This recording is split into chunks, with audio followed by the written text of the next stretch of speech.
Hello everyone, কেমন আছো তোমরা সবাই? আশা করি সবাই খুব ভালো আছো আর আমিও খুব ভালো আছি। কালকে সন্ধেবেলা মানে ওই দুপুরবেলা খেয়ে দিয়ে উঠে জানি না কেন আমার হঠাৎ করে ভীষণ ঘুম পায়। না সরি, জানি না কেন বলাটা আমার কালকে সকালবেলা তাড়াহুড়ো করে আমি টিটেনাস নিতে যাই, কারণ আমার হাত কেটে গেছিলো আগের দিন সকালবেলা। কিন্তু বিশ্বাস করো আমি জিনিসটাকে একটুও গ্রাহ্য করিনি আর কাউকে বলিওনি, কিন্তু ব্যথা করছিল বড্ডই।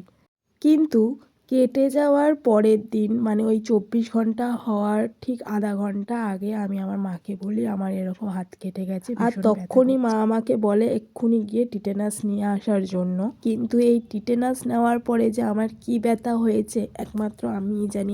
আর এই ব্যথাতে কাবু করে দেওয়ার জন্যই আমার দুপুরে আসল ঘুমটা। ঘুম থেকে উঠে দেখি যে অনেকটাই সন্ধে হয়ে গেছে।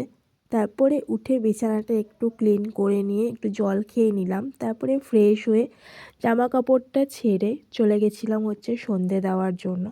সন্ধে টন্ধে দিয়ে নিজের জন্য একটু চা করে নিলাম। সবাই জানো তোমরা, এতদিনে ভিডিও দেখে তো আশা করি আমার বুঝতেই পেরেছো যে আমি লাল চাই খাই।